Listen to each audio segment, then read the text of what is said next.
Pour l'instant, on fait confiance aux joueurs qu'on a chez nous, parce que c'est la volonté d'un numéro 2 et d'un numéro 3 de pallier à la défection d'un numéro 1.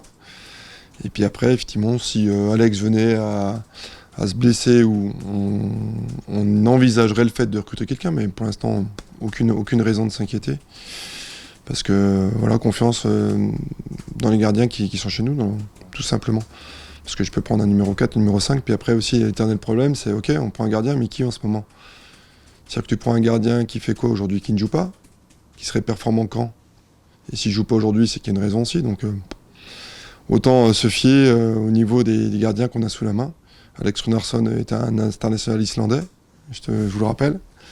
Donc qui a gaulé en début de saison et qui a fait une partie des saisons dernières. Donc à lui de montrer qu'il mérite cette place de numéro 1 à nouveau. Quand on est numéro 2, qu'une porte s'ouvre, on a envie de tout bouffer, quoi. On a envie de tout manger. À lui de jouer.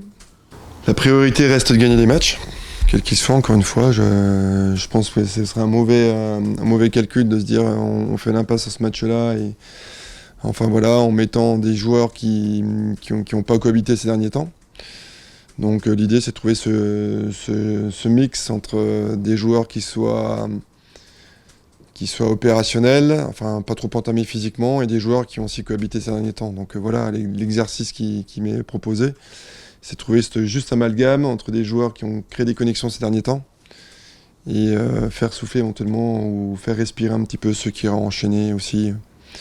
Mais forcément que j'ai des joueurs qui ont enchaîné ces derniers temps qui vont être sur le terrain demain aussi. Je suis pas à la place de Tourelle. Après, j'ai envie de te dire, quels que soient les joueurs alignés, leur équipe va rester performante. Je crois qu'il a fait pas mal tourner depuis notre dernière confrontation. Je faisais le petit décompte, une vingtaine de matchs, il en a gagné 19, il a fait 2 nuls. Donc que ça soit Pierre-Paul ou Jacques, je pense qu'il faut s'attendre à souffrir, à courir, à avoir des temps faibles. Ça, on y est préparé. Après, voilà, il faut optimiser ses temps forts face à cette équipe. Voilà le challenge qu'on a relevé aussi demain. Oui, bien sûr. En plus, comme vous l'avez souligné, on est à une semaine de Dortmund. Je crois que c'est la Ligue des Champions un objectif XXL chez eux, mais le meilleur moyen de préparer Dortmund, c'est d'être bon à Dijon et d'avoir des joueurs qui soient concernés et puis qui retrouvent du temps de jeu. Donc, effectivement, je sais que Thiago Silva n'a pas joué, Marquinhos n'a pas joué, Neymar n'a pas joué. Donc, il se peut qu'on les retrouve demain. Mais je vous rappelle qu'on a eu Mbappé, Icardi, Di Maria la dernière fois, et on sait que ça va être compliqué aussi, quoi. Donc quelle que soit l'équipe alignée, voilà, c'est une équipe de très haut niveau, avec des joueurs d'un très grand standing, d'un très haut niveau international. Donc ce qui est plutôt sympa, c'est que les Dijonnais dans un stade plein vont voir ce type de joueurs. C'est toujours sympa de voir Neymar à Dijon. Donc puis à nous d'élever notre niveau de jeu et puis d'être mobilisés contre cette équipe-là. Non, je pense que le PSG est taillé, il faut un autre championnat que le nôtre. Je pense que c'est une équipe à part dans notre championnat avec... Enfin, je suis impressionné par leur rendement ces derniers temps. Je pense que leur rendement n'a plus rien à voir avec ce qu'ils donnaient à l'automne. Alors je sais pas s'ils sentent l'odeur du sang avec la Champions League, mais je trouve que c'est une machine à gagner formidable en ce moment. Et lorsqu'ils décident d'enclencher la marche avant, c'est dur à contrer, quoi. J'ai encore pu le voir contre Lyon ce week-end, là, où il y a des enchaînements de très haute volée, d'un très haut niveau technique. Et j'ai même l'impression que les mecs prennent du plaisir à le faire, à te mettre la tête sous l'eau et te la maintenir. Donc voilà, on s'attend à ça. Et puis il faut exister dans ce genre de confrontation, mais voilà, je pense que Gaston Gérard est loin d'être le stade de Dortmund pour eux, quoi. La dernière fois qu'on les a joués, on les a joués en 4-4-2 avec 2 attaquants et on les a gagnés 2-1. Donc voilà, après on avait su être très efficace sur les occasions qu'on avait eues. On avait mis une situation de contre-attaque en fin de match où ça a pu faire 3-1. Après j'oublie pas qu'on a courbé les chines pendant un moment. Qu'on avait mis les barbelés, on avait relevé le pont-levis, on avait mis les miradors, on avait tout fait. Mais voilà, il y avait une part de réussite aussi de notre côté, il ne faut pas se leurrer, mais on avait aussi su leur poser des problèmes et c'était la grande satisfaction de ce match-là, c'est qu'on avait su se créer des occasions face au PSG et assez rapidement dans la partie.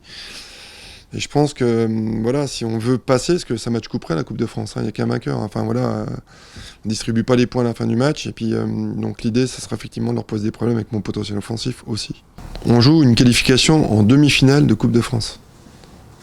En demi-finale de Coupe de France, c'est-à-dire qu'il reste 4 équipes si on passe. Donc même si tu demandes à Florent Balmont, à Bruno Koulemanga, à ceux qui ont une carrière un peu plus importante, c'est pas anodin d'une qualification en demi-finale de Coupe de France. Donc forcément il y a une excitation, mais au même titre que le match qu'on va jouer à Bordeaux dans quelques jours. Donc voilà, on galvaude surtout pas ce match de Coupe de France. C'est pas anodin de jouer un quart de finale. Et en plus, je sais pas dans l'histoire du club, mais ça va être le premier quart de finale qu'on joue à domicile. Je sais que l'année dernière, c'était au PSG. Lorsqu'on avait fait l'épopée, c'était à Amiens.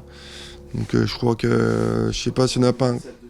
Peut-être, j'ai pas mémoire, mais voilà, on joue un quart de finale à domicile, dans un stade plein, contre le PSG, avec ses stars. Donc forcément que les mecs, ça les réveille un peu, quoi. Donc j'ai aucun doute sur l'état de détermination et mes joueurs vont être galvanisés demain. Après, à ce titre-là, j'aimerais que Gaston Gérard aussi soit un peu notre deuxième homme, nous pousse d'emblée, d'entrée. N'attendre pas le dernier quart d'heure pour nous motiver, mais je compte sur l'effet public, quoi. Voilà, je pense que dans ce genre de confrontation, voilà, ils sont plus à même d'être avec nous parce qu'on est le petit contre le gros, c'est David contre Goliath et on a plutôt tendance à pousser un peu le petit. Mais voilà, il va falloir que mon public, notre public, soit derrière nous et d'emblée. Parce que voilà, on aura besoin de ce supplément d'âme de la part des tribunes. Parce que souvent, je dis que l'étincelle doit partir du terrain. J'aimerais qu'elle vienne aussi un petit peu des tribunes demain. Comme un moment particulier à part, mais je suis pas encore dedans, quoi. Là, aujourd'hui, je suis en mode quart de finale et j'ai envie de passer pour. Voilà, j'ai envie qu'on nous raye de l'histoire du club. C'est-à-dire que voilà, maintenant, c'est 2004, pardon. C'est bientôt 20 ans. On fait vieux machin. J'ai envie que ce groupe rentre un peu dans l'histoire du club. Et il le mérite, de par les valeurs qui montent depuis le début de l'année. Donc voilà, à eux d'écrire cette nouvelle page d'histoire du club et puis tout simplement leur page d'histoire perso, quoi. Voilà, j'insiste vraiment, on a la chance de pouvoir jouer une demi-finale, faut pas qu'on galvaude cette chance-là, même contre le PSG.